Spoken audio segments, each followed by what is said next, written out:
Quelle est ta définition de l'amour? Une émotion? Un sentiment? Ou encore bien plus que ça?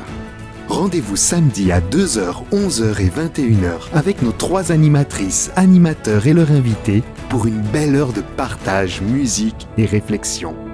Auditeurs, auditrices, bonjour ou bonsoir selon là où tu te trouves sur le globe. Bienvenue au Culte Espoir. Alors tu te demandes peut-être dans quel genre d'émission tu es tombé. Une émission radio, un podcast, une vidéo. C'est pleinement les trois.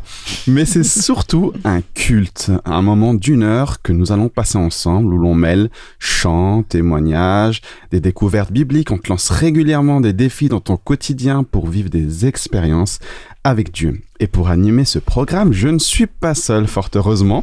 Je suis accompagné de Marilyn et Amandine. Bonjour les filles. Bonjour, Brian. Dans ce culte, nous avons toujours un invité. D'ailleurs, c'est plutôt une invitée. Evie Rayapin, bonjour. Bonjour. Alors, tu étais déjà avec nous la semaine dernière. Tu nous avais parlé de l'humiliation vers l'humilité. C'était ton thème. Oui. Très intéressant d'ailleurs. D'ailleurs, je t'invite, auditeur, auditrice, à écouter son partage si ce n'est pas déjà fait. Alors, Evie, est-ce que tu pourrais te présenter rapidement en quelques mots? Comme tu l'as dit, je m'appelle Evie Rayapin. Je suis de profession infirmière à la base. Et puis, depuis quelques années, je fais des études de théologie à Collonges. Donc, en même temps. En même temps. Simultanément. Incroyable. Simultanément. Et de quoi vas-tu nous parler alors du coup aujourd'hui? Et aujourd'hui, je vais vous parler d'amour. Le principe divin, l'amour. Ouais. Le principe divin. Enfin, point d'interrogation. Ah, le principe C'est quoi divin. l'amour de Dieu? Merci. Que le Seigneur nous inspire par le Saint-Esprit et qu'il nous guide dans le message que tu vas nous partager. Auditeurs, auditrices, bonne écoute.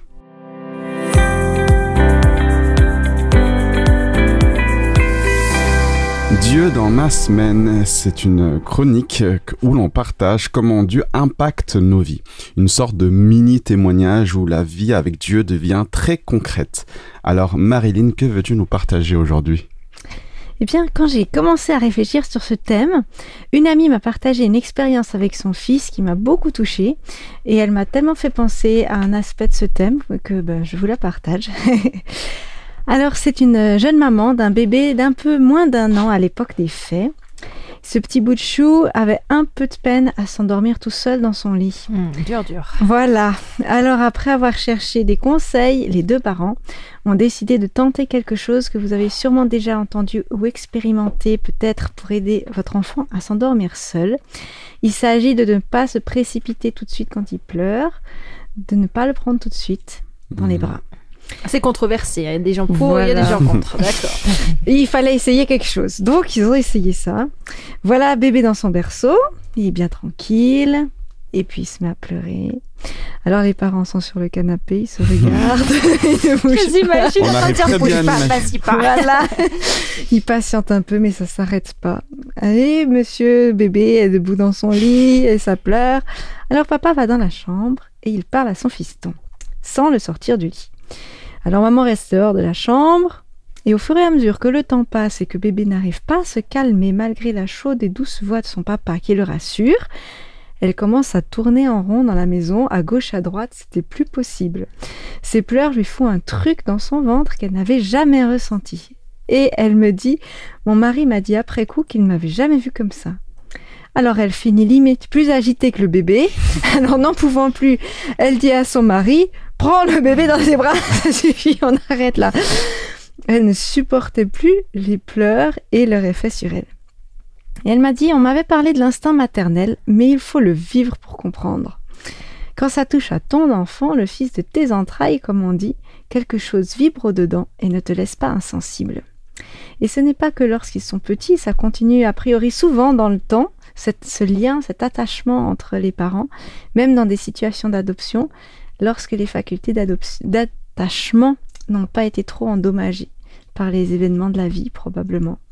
Donc, quand ça se passe bien, en tout cas, on reste sensible longtemps.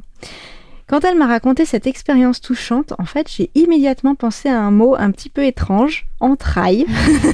Ce mot, c'est pas vraiment un mot du langage courant, il n'est pas très répandu dans la Bible non plus, mais quand même. Alors voilà la définition littéraire de ce mot. c'est les organes de la femme qui porte l'enfant, les entrailles. Alors ça illustre pour moi ce lien tellement particulier entre une mère et son enfant, dont le ventre va vibrer tout spécialement au cri de son enfant et pas forcément à celui des autres. Pas pareil. Dans la Bible, ce lien, on le voit moins quand on lit par exemple que Jésus a été ému de compassion. C'est pas le même mot, mais en fait à la base c'est le mot entrailles qui est utilisé dans ces expressions, où on voit que Jésus est tellement touché par les malades, les infirmes, la foule, qui a soif de l'entendre. Bref, en tout cas avec cette expérience que j'ai pas moi-même vécue, j'ai un instant vu Dieu dont l'intérieur résonne à nos douleurs et qui ne peut pas ne pas être touché par nos cris, nos injustices, nos pleurs, tout comme une mère a quelque chose dans le ventre quand c'est son fils qui est touché. Alors cette image, elle m'a vraiment marquée, je vous la laisse en espérant ne pas remuer tout un tas de questions, peut-être. Pourtant, bon, c'est là le risque quand on touche le fond de notre intérieur. Voilà.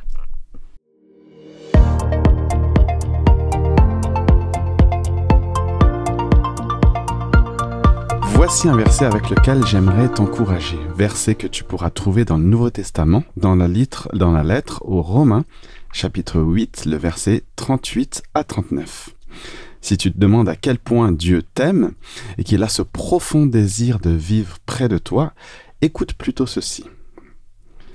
Car j'ai l'assurance, dit l'auteur, que ni la mort, ni la vie, ni les anges, ni les dominations, ni les choses présentes, ni les choses à venir, ni les puissances, ni la hauteur, ni la profondeur, ni aucune autre créature ne pourra nous séparer de l'amour de Dieu manifesté en Jésus-Christ, notre Seigneur.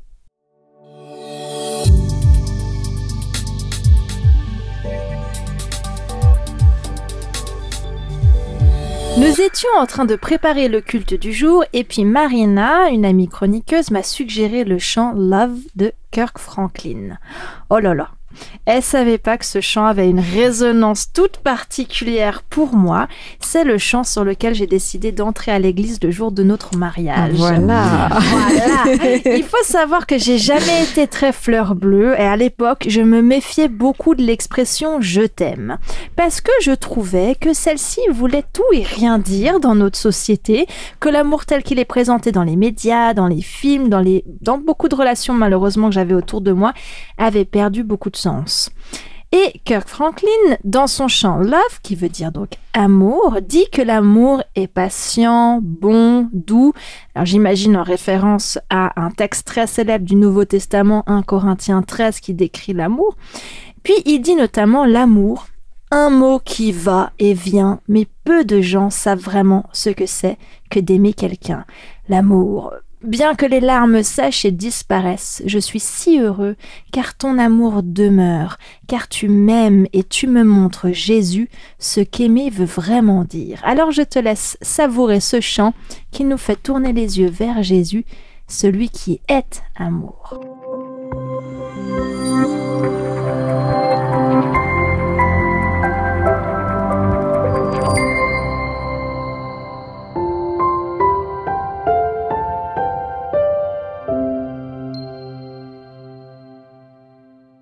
Alors pour notre chronique Dieu agit, je suis partie à la rencontre de René. Il a vécu une expérience particulière avec Dieu et je vous laisse la découvrir. Bonjour René, merci d'avoir accepté ce partage, ce témoignage. Ça me fait vraiment plaisir de partager ce temps avec toi.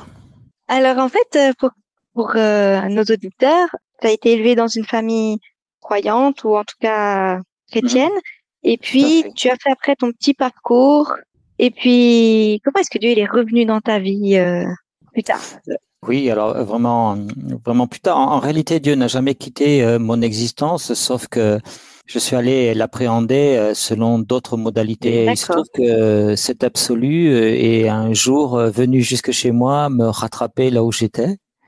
C'est dire que notre Dieu n'est pas rancunier. Et que vraiment, il a une patience au-delà de toute compréhension, parce que c'est à 53 ans qu'il est venu toquer à ma porte et où j'ai dit oui à sa présence. Alors raconte un peu. Eh bien, écoute, t'as quelques minutes? Oui. Bon, je vais te faire la version courte parce que c'est quand même un petit peu long. Hein. Je sais que le temps est compté, mais voilà, pour faire court, à cette époque-là, j'étais artisan. C'était en 2017, février 2017. J'étais en train de faire des factures et puis soudainement, ma vie ne ressemblait plus à rien. Alors pourtant, je gagnais de l'argent, les factures rentraient, ça allait à peu près bien, bien sûr. Comme toute entreprise, j'avais des dettes, j'avais des difficultés à surmonter, mais rien d'insurmontable.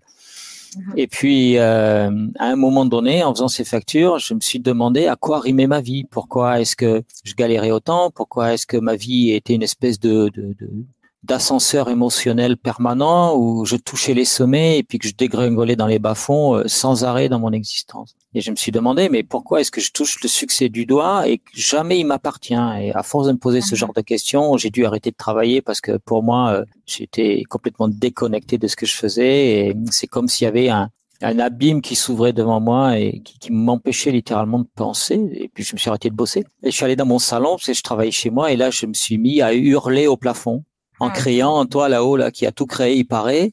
Alors, écoute, est-ce que ma vie, ça va être comme ça? Toi qui te prétends Dieu, est-ce que t'as rien prévu d'autre pour moi? C'est vraiment pas possible, quoi. Est-ce que je suis obligé d'être plombier, etc. J'ai vidé mes tripes sur la table, littéralement. Et là, eh bien, écoute, j'ai entendu une voix qui me disait, tu peux continuer à être plombier, je bénis quand même, mais j'ai autre chose pour toi. Et sur le moment, quand j'ai entendu ça en moi, je me suis dit non, c'est pas vrai. Je suis en train de me la raconter. Tu vois, je me fais un fantasme pour me sortir de ce marasme et pour rendre ma vie un peu plus drôle, un peu plus compréhensible, je sais pas. Mais il n'empêche que j'ai été troublé et en tournant ma tête là, j'ai vu la Bible de ma femme qui était là sur la table basse du salon. Je l'ai prise. J'ai aucune idée de pourquoi j'ai pris cette Bible.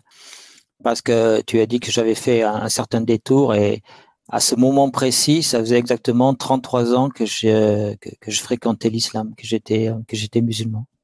Ça faisait 33 ans que je m'étais converti, parce que je me suis converti à l'âge de 19 ans. Mais j'ai pris cette Bible au lieu d'aller chercher mon Coran et mon chapelet. J'ai pris cette Bible et lorsque je l'ai prise en main, je l'ai ouverte machinalement et c'est comme si elle s'ouvrait toute seule et en regardant dedans, il y a un verset qui littéralement m'a traversé l'esprit qui disait je suis la porte, celui qui passe par moi est sauvé. Hein, c'est fort, hein? Et quand j'ai lu ça, c'est comme si d'un coup, il y a tout l'amour de Dieu qui se déversait sur moi brutalement, soudainement, en tous les cas, pas brutalement, mais soudainement. Et j'étais submergé de lui, littéralement. J'ai ressenti vraiment son amour au plus profond de mon être. Et d'un coup, j'ai eu l'impression que tout ce qui était mauvais en moi sortait de moi littéralement, que tout ce qui était brisé se réparait doucement, que tout ce qui avait besoin d'être réconforté l'était. Et j'étais reconstitué, j'étais réconcilié avec le monde, avec Dieu, avec tout. Et là, c'est exactement comme si Jésus était à côté de moi, en me prenant par l'épaule, en me disant « Tout va bien, fils, tu es à la maison, tu es protégé, tu es sauvé, je t'aime, tout va bien pour toi maintenant. » Et quand j'ai eu ce sentiment, j'étais à genoux, les bras en croix, je pleurais comme une madeleine et j'ai donné mon cœur au Seigneur en disant oui Seigneur, je vais te suivre jusqu'à la fin de mes jours. Tu vois, jusqu'à la fin de mes... J'ai pas fait les choses à moitié, mais ça a été un cri du cœur littéralement.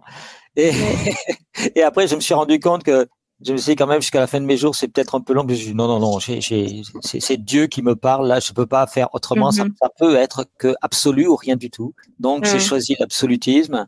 Et puis j'ai posé cette question, je lui ai demandé mais je fais quoi maintenant avec ça? Où est-ce que je vais avec ça? Et cette voix qui revient, et c'est pour ça que je sais que c'est Dieu qui m'a parlé la première fois, qui me dit suis-moi, tu vas me suivre. Et ça, tu vois, c'est complètement évangélique, quoi. Je dis, c'est complètement biblique. Quand Dieu appelait ses disciples à le suivre, il leur disait la même chose. Et moi, j'ai eu cet honneur, littéralement, de l'entendre me dire suis-moi. Et je pouvais pas faire autrement, quoi. Alors, je lui ai reposé cette autre question. Je lui ai dit, mais pour faire quoi? Qu'est-ce que je vais devenir? Est-ce que je vais rester plombier? Et puis évangéliser en tant que plombier évangéliste, pourquoi pas? Hein? Ou quoi? Alors, je lui demande, mais qu'est-ce que je fais avec ça? Où est-ce que je vais? Enfin, qu'est-ce que je vais devenir? Et il me dit, pasteur, tu seras pasteur. C'est la même voix qui revient une dernière fois. Et là, je t'avoue que sur le moment, j'étais un peu là, ébahi. Et puis après coup, je me suis dit, bon, pasteur, pourquoi pas après tout, hein? Allons-y, soyons pasteurs. Et puis je suis sorti de ce moment un peu magique. Et la première chose que j'ai faite dans tout cet amour qui m'avait bouleversé, c'est j'ai vidé ma maison, littéralement. J'ai pris des cartons, des sacs poubelles. J'ai vidé littéralement. J'ai jeté les 2 tiers de ma bibliothèque. J'ai décroché des choses. J'ai vraiment fait le ménage. Il me fallait faire le ménage. Et lorsque j'ai jeté toutes ces affaires qui me tenaient à cœur, pourtant, je me suis senti. Mais qui n'étaient plus en lien. Ouais, c'était plus du tout en lien avec ce que je venais de vivre et de ce que je devenais. Et d'un coup, soudainement là, je me sentais libre, complètement libre. Et juste quand tu disais au moment chez toi, cette voix que tu as entendue, c'est assez particulier ça. C'est différent, mais c'est pas forcément un haut-parleur extérieur, c'était intérieur, c'est ça. On sait pas exactement d'où vient cette. Alors on l'entend parfois, et j'ai eu l'occasion d'entendre clairement, mais là. Dans une autre occasion plus clairement encore, mais là en fait c'était vraiment intérieur, c'était comme une pensée, enfin c'était une pensée, j'imagine, hein. Je ne sais pas comment Dieu fait ces choses, hein. Comment est-ce qu'il nous parle au juste, hein. Et c'est clair et on comprend que c'est ça. Eh ben sur le moment, oui, j'avais pas eu envie d'y croire immédiatement parce que ça paraissait tellement extraordinaire qu'un Dieu réponde, alors que franchement 2 minutes après, j'avais pas vraiment été sympa. J'ai utilisé des mots durs pour décrire ma situation. C'est après coup, tu sais, lorsque tu analyses, tu te rends compte que tu n'as rien inventé. T'as pas inventé la poudre en parlant avec Dieu. Il y en a d'autres qui l'ont fait avant toi, parfois avec des mots très similaires. Je pense aux psalmistes, hein, quels qu'ils aient été, hein. Ils ont des mots qui sont parfois crus, qui sont directs, qui sont revendicatifs. Ils attendent une réponse de Dieu. Et là, moi, j'étais dans ce ras-le-bol de moi-même et je ne savais pas trop quoi au juste, en réalité. Mais je savais simplement que il fallait que je vide mon sac. Et c'est ce que j'ai fait. J'ai eu cette réponse. Sur le moment, ça m'a paru complètement impossible, presque. Mais pourtant, je me suis laissé conduire par quelque chose qui me disait et si c'était vrai? Tu vois, j'étais pas convaincu et en même temps il y a quelque chose qui voulait me convaincre. Il y avait quelque chose en moi qui voulait y croire. Et t'as fait le choix de tenter de croire et voilà ce que ça donne. Donc, merci beaucoup. Mais je t'en prie, hein, voilà. Ça démontre simplement que lorsqu'on prie le Seigneur, eh bien, il faut s'attendre à ce qu'il nous réponde. C'est ça, de façon parfois surprenante. Oui, absolument. Toujours surprenante, toujours. Merci beaucoup. Alors, Evie, tu voulais nous parler d'amour, c'est ça? Oui. Alors, la parole est à toi. Merci. Alors, je voudrais vous inviter dans Genèse 19 au verset 26. Donc, c'est dans l'Ancien Testament. Tout début de la Bible. Tout début de la Bible, effectivement. Mais avant cela, quand même, je voudrais vous parler d'un psaume qui est assez connu, psaume 121, qui dit « Je lève les yeux vers les montagnes, d'où me viendra le secours. Le secours me vient de l'Éternel qui a fait les cieux et la terre. Il ne permettra point que ton pied chancelle, celui qui te garde. » Et j'aime bien. Vous avez compris Stan Rougier qui va dire « Il ne laisse pas dévier ton pas, il ne dort pas celui qui veille sur toi. » Alors, revenons dans Genèse 19, nous allons voir l'histoire d'une femme qui, elle, a dévié son pas et qui, malheureusement, a une fin tragique. Donc, son histoire ne tient qu'en un verset, et je vais le lire. La femme de Lot regarda en arrière et elle devint une statue de sel. Là, voilà. Il va falloir un peu de contexte là. C'est ça. On comprend pas trop. Et pour donner du contexte, je me suis permise de réécrire cette histoire un peu à ma façon. D'accord. Donc si on veut voir l'original, on va dans Genèse. Exactement. Là, on écoute ta version. Je me dis quand même, hein, la postérité ne gardera que cette phrase d'elle et c'est dommage. Mais bon. Alors, en me réappropriant cette histoire, je me dis, une femme marche sur un chemin rocailleux. Chaque respiration, chaque pas est douloureux. Sur son dos, de maigres affaires et dans le cœur, un sentiment amer. Elle suit ses filles et son époux, l'esprit anesthésié, le cœur lourd. Elle se demande, est-ce que Dieu va vraiment abattre son courroux? N'est-il pas un Dieu d'amour? Elle a peur, elle est essoufflée. La montagne est encore loin et trop long le chemin. À quoi bon continuer? Dieu en vaut-il vraiment la peine? Est-ce que le sacrifice n'est pas trop grand? Et si toutes ces souffrances étaient vaines, est-ce que Dieu est vraiment si important? Et est-ce qu'au bout du chemin, il y a vraiment quelqu'un qui m'attend? Alors, pour resituer le contexte, elle parle c'est l'histoire de Lot qui doit quitter la ville de Sodome et Gomorrhe parce que Dieu a décidé de la détruire par le feu. Donc c'est la ville de cette femme aussi, finalement. Voilà, exactement, qu'on connaît peu malheureusement, on connaît même pas son nom. Et donc, comme cette femme, je me pose un tas de questions. Et quand je me pose ces questions, je voudrais regarder en arrière. Parce que quand on regarde devant, il y a une montagne énorme. Et je me dis, mais oulala, ça a l'air compliqué à franchir. Donc, on est assailli de doutes. Et comme dira Jean Fleury, le doute engendre le doute et s'en nourrit. Il s'enfle, il submerge tout. La confiance cède lorsqu'on met en question l'amour de Dieu. Donc, pour lui, dès qu'il y a doute, c'est souvent en rapport avec l'amour de Dieu. Et c'est une question que je voudrais vous poser, en tout cas, chers auditeurs. Que signifie l'amour de Dieu? Je me mets à la place de cette femme et je repense à une autre phrase qui dit qu'un chemin n'est pas seulement fait pour y marcher, mais c'est aussi une occasion d'avancer. Alors, je ne sais pas si vous avez compris, mais voilà. Pourtant, il m'arrive de m'arrêter, moi, sur ce chemin et de ne plus pouvoir continuer. Pourquoi? Parce que j'ai tout simplement perdu le sens du mot amour.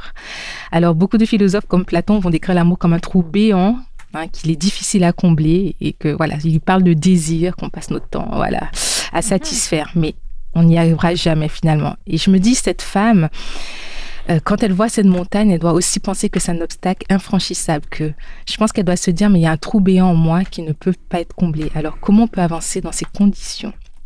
Alors, le monde d'aujourd'hui semble donner raison à Platon parce que quand on voit comment les couples se comportent, on voit que ça se déchire, ça se trahit, qu'il y a beaucoup et des gens qui se sentent seuls aussi et abandonnés. Donc, l'amour finalement, il est passé où? Donc, et je me dis, cette femme, elle avait pourtant, donc, dans l'histoire, elle a laissé beaucoup de choses derrière elle. Elle a perdu, je pense, une grande partie de sa famille, mais pourtant, elle avait son mari. J'imagine, je sais pas pourquoi je l'imagine qu'elle suivait son mari et ses filles. Et je me dis, mais est-ce que ce n'était pas assez d'amour pour avancer? Si l'amour est si puissant et si ces liens sont si forts, alors pourquoi elle s'est retournée, malgré l'ordre explicite de Dieu de ne pas le faire? Parce que Dieu, il lui demande quoi? Oui, il lui demande de surtout pas se retourner. On les tire par la main, on dit surtout de peur. Donc on sait ce qui va arriver. Si elle se retourne, et c'est ce qu'elle fait. Une statue de sel, comme on l'a lu. Effectivement. Et je me dis, mais cet amour-là, pourquoi il n'a pas pu la combler? Pourquoi il n'a pas pu suffire? Et je me dis, quelques éléments de réponse. Je me dis peut-être, parce qu'aujourd'hui, on voit l'amour comme un sentiment. Si on regarde à la définition de sentiment, c'est une sensation, c'est une impression.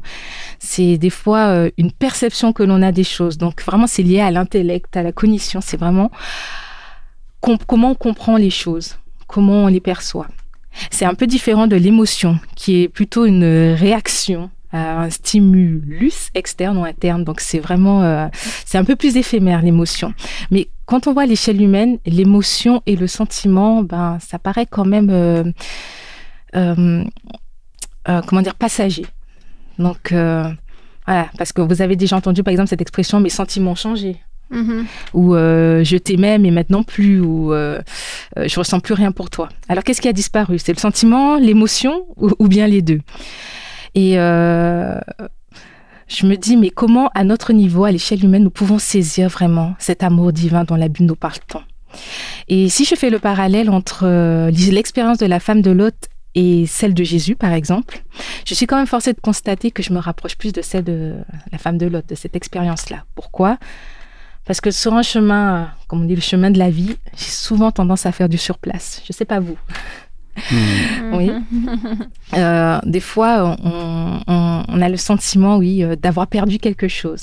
Et moi, dans ma vie spirituelle, je me dis parfois, mais en fait, elle est où ma confiance en Dieu? Elle est où ma foi? Elle est où mon amour pour Dieu? Alors, on se retourne. On regarde en arrière pour chercher son premier amour. Et... en cherchant en arrière, on peut trouver quelque chose qui ressemble à de l'amour dans la famille, chez les amis. Et puis on se laisse distraire par la vie. On se dit, c'est pas mal, on reste, on s'établit. Je prends vraiment la métaphore de la femme de Lot qui laisse derrière la ville. Et je me dis, on reste là-bas et finalement, on oublie de regarder devant soi, on oublie d'avancer. Et je vois que Jésus, il agit différemment sur son chemin. Malgré qu'il soit maltraité, malgré qu'il ait eu des coups, des blessures, malgré qu'il doit porter une croix pesante, il continue d'avancer sur son chemin. Il regarde jamais en arrière. Et la Bible nous dit qu'il le fait par amour. C'est-à-dire qu'il a les yeux fixés sur quelque chose de beaucoup plus grand que lui, quelque chose de beaucoup plus important. Alors, quelle leçon en tirer? Parce que je me dis qu'il y a de l'amour quand même dans les deux récits. Mais je crois qu'il existe un type d'amour qui nous fait vraiment avancer, qui nous fait avancer véritablement. Et malheureusement, cet amour-là, c'est un amour des fois qui peut briser, qui peut faire mal, qui peut détruire le corps. Mais la Bible nous dit que c'est un amour qui ne détruira jamais l'esprit. Au contraire, c'est un amour qui restaure l'âme. Pourquoi? Parce que c'est un amour qui comble, c'est un amour qui accomplit tout pleinement et c'est surtout un amour qui assume ses responsabilités jusqu'au bout. Alors, en définitive, qu'est-ce que l'amour? Mais c'est ça la question. Eh ben, je dirais que l'amour, c'est plus qu'un sentiment, on l'a vu, plus qu'une émotion, plus qu'une idéologie. La Bible nous parle d'un principe. Et si on regarde à l'origine, le mot principe veut dire le moteur, c'est un peu la force qui initie un mouvement. Donc, c'est le commencement de quelque chose. Et si on fait un peu de maths, on connaît ce principe de base de la Bible qui dit que Dieu est amour. Alors, j'aimerais vous dire, si on prend Genèse 1, on dit que donc Dieu créa les cieux et la terre, et je voudrais dire l'amour créa les cieux et la terre. Pourquoi? Parce que l'amour est finalement une personne. L'amour, je voudrais vous donner ma définition, c'est une loi inscrite dans le cœur. L'amour est une identité qui coule dans les veines. Et donc, cet amour, c'est ce qui nous aide à avancer. Et des fois, comme j'ai dit, c'est une personne, elle peut nous porter, cette personne, elle peut nous tirer, parce que dans l'histoire de Lot, on voit que Lot, il a du mal à vouloir quitter la ville, alors les anges le tirent, donc Dieu peut nous tirer des fois. Donc l'amour est une rencontre. On a l'impression que les montagnes, voilà, c'est trop haut pour nous, c'est compliqué, mais c'est sur ces montagnes qu'on rencontre Dieu. C'est le lieu où on doit se sentir en sécurité, où on est en sécurité. Donc le véritable amour nous fait toujours avancer, sans regret, même dans les moments difficiles, et voire extrêmes, parce que la vie est faite de moments extrêmes des fois. Et je pense que c'est un combat de toute une vie. Je pense aussi que c'est une prise de position. Donc, cette prise de position, c'est quoi? C'est toujours garder les yeux fixés vers Dieu, sur Dieu. Et quand nous comprendrons, je pense réellement ce qu'est l'amour, quand on comprendra que c'est un cheminement personnel avec le Christ, je pense qu'on pourra dire, comme Paul dans Philippiens 3, versets 13 à 14, qui est dans le Nouveau Testament. Et Paul, c'était donc? Paul, c'était un des apôtres, du Christ, ce que considéré comme apôtre du Christ. Et il dit, je ne pense pas l'avoir saisi, mais je fais une chose. Oubliant ce qui est en arrière et me portant vers ce qui est en avant, je cours vers le but pour remporter le prix de la vocation céleste de Dieu en Jésus-Christ. Donc voilà, chers auditeurs, j'aimerais vous inviter à réfléchir sur ce principe de l'amour. Merci.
Nous voilà au Culte Espoir, nous venons d'écouter Evira Yapin qui nous a partagé sa réflexion autour de l'amour. L'amour tel qu'il est défini par la société et l'amour comme principe divin. Nous aimons bien ici au Culte Espoir prendre un petit temps d'échange pour ressortir ce qui nous a touchés, interpellés, questionnés, l'idée que nous aimerions garder du partage biblique. Alors, je me tourne vers mes collègues autour de la table. Marilyn Briand, ça vous parle ? Bah oui, en tout cas ça fait réfléchir. Ça fait réfléchir. J'ai une première peut-être question à partager. Tu as évoqué qu'elle ne doit pas se retourner, cette femme de Lot. En fait, il y avait un souci. Mais oui, c'est ça. Pourquoi elle ne doit pas se retourner? Alors, elle doit pas se retourner parce que derrière, c'est Sodome. Et dans l'histoire, Sodome, c'est une ville qui a beaucoup péché, qui a fait des choses tellement énormes que Dieu dit « Oh, ça suffit, il faut que je descende mettre une fin à tout ça. » Et donc, il a décrété que c'était la fin de Sodome et de Gomorrhe, la ville à côté. Et donc, voilà. Mais du coup, le fait qu'elle puisse pas... Enfin, elle est sur ce chemin pour être sauvée finalement de cette destruction. Et pourquoi du coup le fait de... Parce que moi j'imagine, tu dis « Oh là là, il se passe quoi ?» Tu te retournes. « Oh oui, c'est la galère. Oh, on y va. » Enfin, tu vois, elle aurait pu se retourner puis après revenir sur son chemin. C'est un ordre de Dieu qui lui demandait de garder les yeux fixés en avant parce que derrière, il allait tout détruire. Et je pense que c'est comme ça qu'on l'analyse, hein, mais que derrière, on laisse tomber notre ancienne vie et quand on accepte Dieu, voilà, c'est la vie qu'il nous propose qui compte, quoi. C'est rester accroché à son amour et de laisser tomber derrière. Malheureusement, je pense qu'il devait y avoir des gens de sa famille, mais qui l'ont pas suivi. C'est comme un choix, finalement. C'est une prise de position, exactement. Voilà. C'est regarder en avant. Et oublier, comme dit Paul, ce qui est en arrière pour avancer. Oui, justement, c'est le choix là, ça m'interpelle parce que au-delà de l'émotion, au-delà du sentiment, en fait, l'une des définitions que tu donnes, c'est finalement, c'est un choix l'amour, c'est un choix en fait de suivre Dieu. Et que quel que soit en fait ce qu'on ressent et les émotions qui peuvent être bonnes, et du coup c'est quand même de se dire ok, je décide de regarder vers Jésus. Ça c'est un type d'amour. Oui. Moi, ça me fait penser, à un moment donné, tu as dit que les philosophes, c'était Platon, c'est ça, qui évoque le trou néant, l'amour est un trou néant. Bon, moi, je me suis dit, mais en fait, en vrai, on a ça, dans le sens où chaque être humain a ce trou, ce néant à l'intérieur de lui qu'il a besoin de combler, et on va combler par tout type d'amour qui n'en sont pas, finalement. Et effectivement, en fait, et c'est peut-être dit et redit, mais ça me semble essentiel, en fait, on a besoin d'être comblé par Dieu. Et finalement, cette seule source réelle, authentique d'amour, un amour pleinement désintéressé, un amour pleinement vrai, un amour tellement incroyable qu'on n'arrive pas à le définir finalement, c'est Dieu qui peut nous l'apporter. Et je pense que toi tu parlais de choisir Dieu, mais en fait si tu sais pas qui est Dieu et c'est quoi son amour, tu peux pas choisir et définir quel est l'amour de Dieu. Pour moi, un des exemples que tu as cité, c'est vraiment Jésus qui est sur ce chemin-là en train de porter sa croix pour aller se faire crucifier et qui se dit pas c'est bon les gars, quelle idée, moi je suis tout puissant quand même, on arrête, je pose ça et je m'en vais. Non, il va vers le but, il sait ce qu'il attend, c'est la mort. Je veux dire, on parle de résurrection, mais il est mort avant, il a souffert, quoi. Et il y va quand même, et ça, il n'y a pas plus grand amour qu'un ami qui se donne, qui meurt qu'une personne qui se meurt pour ses amis, c'est ça que dit Jésus. C'est ça, l'amour dont on parle, il me semble. Oui, je pense qu'on a besoin de stabilité. Et effectivement, l'émotion, le sentiment, comme on l'a dit, c'est tellement lié aux aléas de la vie, tellement passager. Alors, je ne veux pas... L'amour existe, hein. Mais... Amen. Même à l'échelle humaine, mais ce ne sera jamais suffisant, puisqu'on le voit, même ça n'a pas sauvé cette femme, puisqu'elle s'est retournée, elle a... Voilà. Je vais prendre le contre-pied en même temps parce que du coup, c'est vrai que c'est un choix, c'est une décision. Mais attends, mais même dans notre relation avec Dieu, il n'y a pas des moments où il y a les sentiments, il y a les émotions, il y a des papillons dans le ventre parce qu'on vit quelque chose de spécial avec Dieu et puis il nous remplit d'un truc. Oh là là, c'est incroyable ce que je vis avec Dieu, je t'aime. Enfin, il y a ça aussi dans l'amour avec Dieu, non? Mais il y a peut-être, il y a ça et il y a aussi le moment où peut-être tu l'as moins parce que je sais pas, t'es fatigué, t'en as marre, t'es chargé et tu sens plus ça. Et est-ce que quand on sent plus ça, on arrête? Ou est-ce qu'on continue parce qu'on sait que ça dépend pas de mes émotions, enfin l'amour de Dieu dépend pas de mon ressenti, mais c'est quelque chose qu'il m'a appris, c'est dans ce chemin justement dont tu parles. J'ai l'impression c'est un peu ce chemin où Dieu nous apprend qu'il nous aime.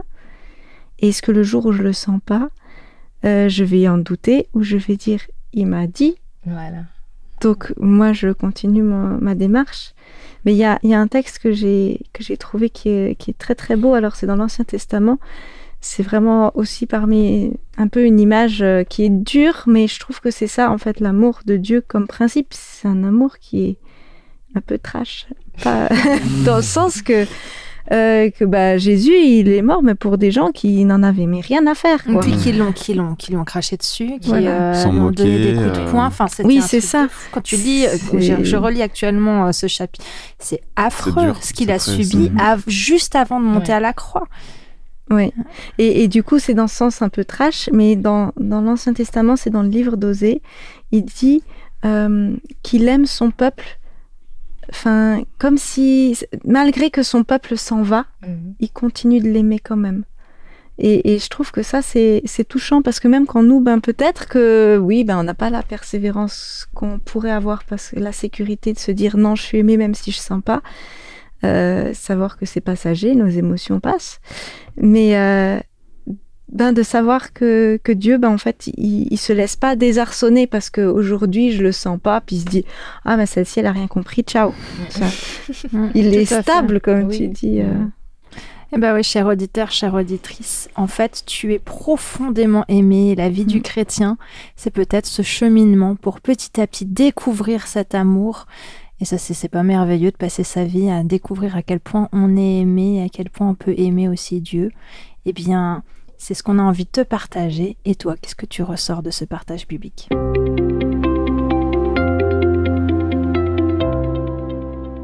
Alors on en a parlé, un des symboles par excellence pour symboliser l'amour divin, c'est la croix. Jésus a été sacrifié sur une croix pour moi, pour toi, pour nous sauver. Et je le citais tout à l'heure, ce verset, je me rappelais plus, je me l'étais noté. Jean 15, 13, il n'y a pas plus grand amour que de mourir pour ses amis, disait Jésus. Alors la croix est faite de 2 bois. Il y a un poteau vertical et peut-être symbolique de la relation verticale que nous pouvons avoir avec Dieu. L'amour divin se manifeste ici dans ma relation intime avec Dieu, Dieu vers moi, moi vers Dieu.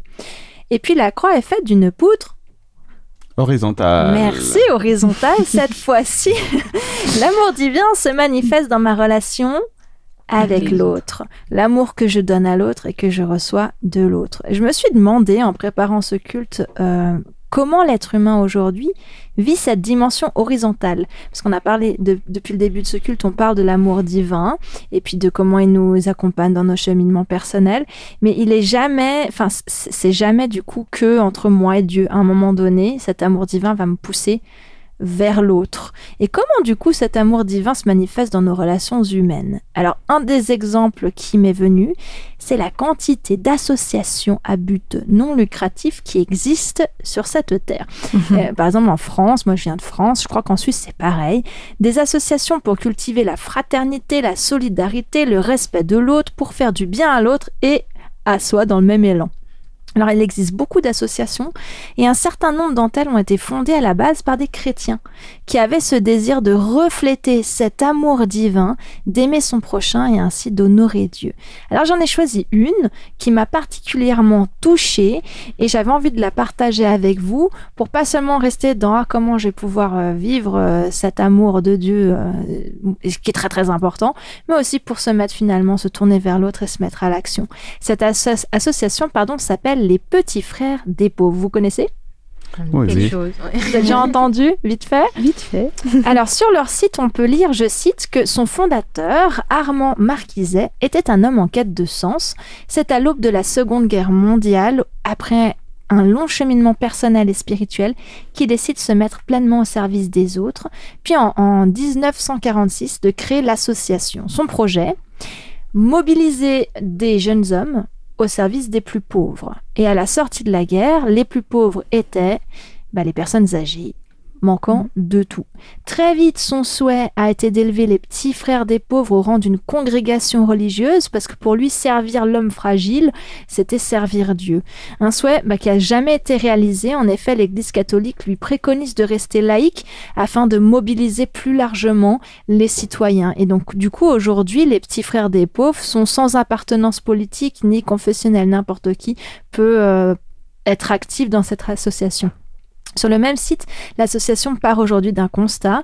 Aujourd'hui, en France, 2 millions d'aînés souffrent d'isolement. 530 000 personnes âgées sont en état de mort sociale, privées de liens et des plaisirs simples et essentiels de la vie. Leur objectif, donc, vous avez bien compris, c'est de permettre à chacun de nos aînés souffrant d'isolement et de solitude de vieillir plus sereinement, dans l'échange, dans le partage, dans des plaisirs simples et essentiels de la vie. Mais du coup, quelles sont leurs actions ? En 3 mots, accompagner, agir, témoigner. Donc, il y a des bénévoles qui vont visiter les personnes isolées, puis ils organisent des vacances, des activités pour ce public et ils cherchent à favoriser le lien social. Ils organisent des campagnes pour donner une voix à cette population et leur apporter une forme de visibilité dans l'opinion publique, auprès des décideurs publics. Et puis, ils agissent contre la vulnérabilité en lien avec la santé, le logement, les ressources financières. Donc voilà, moi, ça me touche de me dire, voilà, cet amour divin qu'on explore et avec lequel on va cheminer, il m'amène aussi à me tourner vers l'autre et à en témoigner. Et il y a tellement de manières différentes d'en témoigner. Cet homme a trouvé à travers cette association. Il y a d'autres manières aussi. Et vous, Marilyn Ebry, est-ce qu'il y a une association fondée à la base par un chrétien désireux de vivre cet amour divin que vous aimez bien ? Alors moi, il y a Adra. Je ne sais pas si vous connaissez, ça vous dit quelque chose ? Elle est connue dans le milieu adventiste, c'est connu. Qu'est-ce que ça veut dire Adra d'ailleurs, si vous savez ? Je sais pas par cœur. Agence de développement du secours adventiste. Voilà. Ah oui, on l'appelait ça, Secours Adventiste à l'époque. Exactement. Ça a été fondé après-guerre, un peu comme les petits frères des pauvres, en 56. Et c'est donc une ONG, organisation non gouvernementale, qui agit auprès des personnes démunies. Et il y a plusieurs antennes un peu partout dans le monde. Oui, c'est dans le monde entier. Il y a beaucoup de pays impliqués. Hein. C'est ça. Et les mots qui portent cette organisation, c'est la justice, la compassion et l'amour de l'autre. Ouais. Excellent, ok. Et toi, du coup, t'en as une qui te vient ? Alors moi, j'ai pensé à Portes Ouvertes. Ça existe entre autres en Suisse et puis je crois en Allemagne. C'est une association créée par Frère André aussi. C'est tout dans la même période, en 1955. Après la guerre, c'est interpellant quand même. Ouais. Comment manifester l'amour de Dieu après quelque chose d'aussi dramatique que la guerre, c'est assez... Ouais.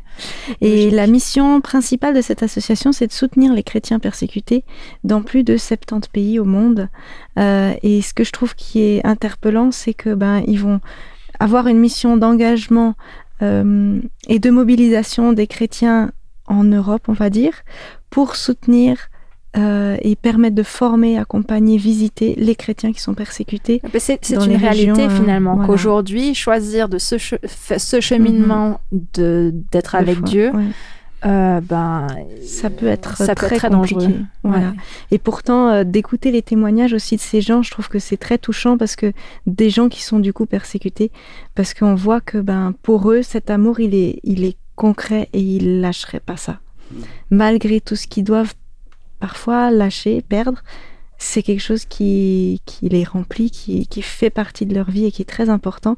Mais ils ont besoin de prière et du soutien de ceux qui sont en paix, on va dire, pour tenir, parce que c'est pas facile. Et je trouve c'est beau.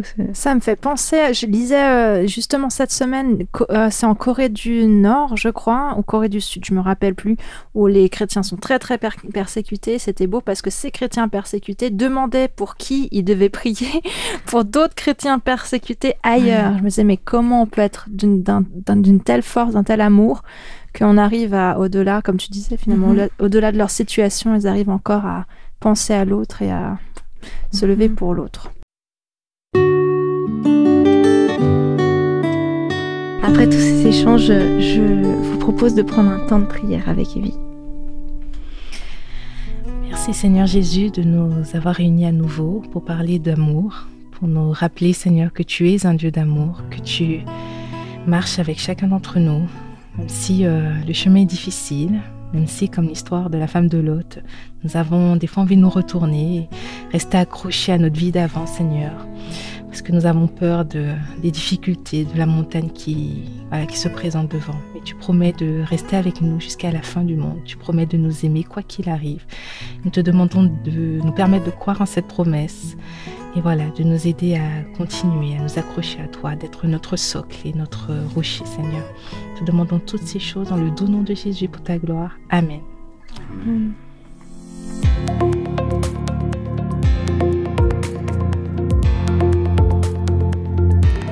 Pas question de se quitter sans que je te propose l'action du jour, parce que mettre en pratique permet de tester, d'expérimenter et de vivre quelque chose de particulier. Pour ce défi, je t'invite à être curieux, comme dans un genre d'enquête, parce qu'on prône beaucoup le message d'amour dans notre société, mais finalement, que dit la Bible de l'amour dans le livre des psaumes, dans l'Ancien Testament? Que dit Dieu de l'amour qu'il a pour nous? Que dit Jésus de l'amour? Bon, pourquoi mener cette enquête? Alors, parce que plus tu trouveras des messages et des textes qui traitent de l'amour, plus ça te donnera envie de creuser. Enfin, j'espère. Et alors, comment on s'y prend? Oui, parce que tu ne vas pas plonger tête baissée. Aide-toi des plans lecture biblique sur le thème de l'amour de Dieu que tu peux trouver par exemple sur l'application gratuite de Bible de YouVersion sur ton smartphone ou ton ordi. Si tu n'as pas de moyen de communication, tu peux utiliser le papier à l'ancienne. Tu ouvres ta Bible, tu fouilles, tu notes, tu surlignes. D'ailleurs, comme ta Bible, là, je vois qu'elle est bien surlignée. Et si tu ne sais pas par où commencer, je te suggère de commencer par les 4 premiers livres du Nouveau Testament, Matthieu, Marc, Luc et Jean. Avec qui est-ce qu'on fait cette action? Alors avec Dieu, parce que c'est un moment entre toi et lui. Alors tu peux trouver plein de vidéos qui traitent du sujet de l'amour, mais comme on dit souvent dans nos cultes, demande-lui de t'assister dans ta recherche. Tu n'es pas seul. Et on doit faire ça tous les jours? Tu peux pas faire ça tous les jours, Marie-Line? Tous les jours, non.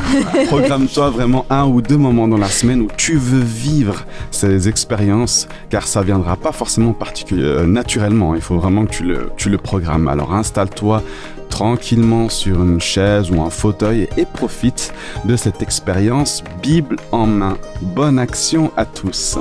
Très bien, brillant, merci. Et le temps est venu pour moi de clôturer ce bon moment de culte passé ensemble. Merci Marina, merci Marie-Line, merci Amandine pour vos chroniques. Merci Brillant. Merci. Merci Evie d'être venue pour une série de 2 cultes. Merci. Ça a été? Oui. Super. Tu reviens quand tu veux, tu es ici chez toi. Sois béni dans ton ministère. Merci à toi, auditeur, auditrice, d'être resté avec nous et n'oublie pas de partager, si tu le souhaites, ce culte autour de toi. Quant à moi, je te souhaite une belle fin de journée, de soirée, de matinée, suivant là où tu te trouves, et je te dis à la semaine prochaine. Ciao!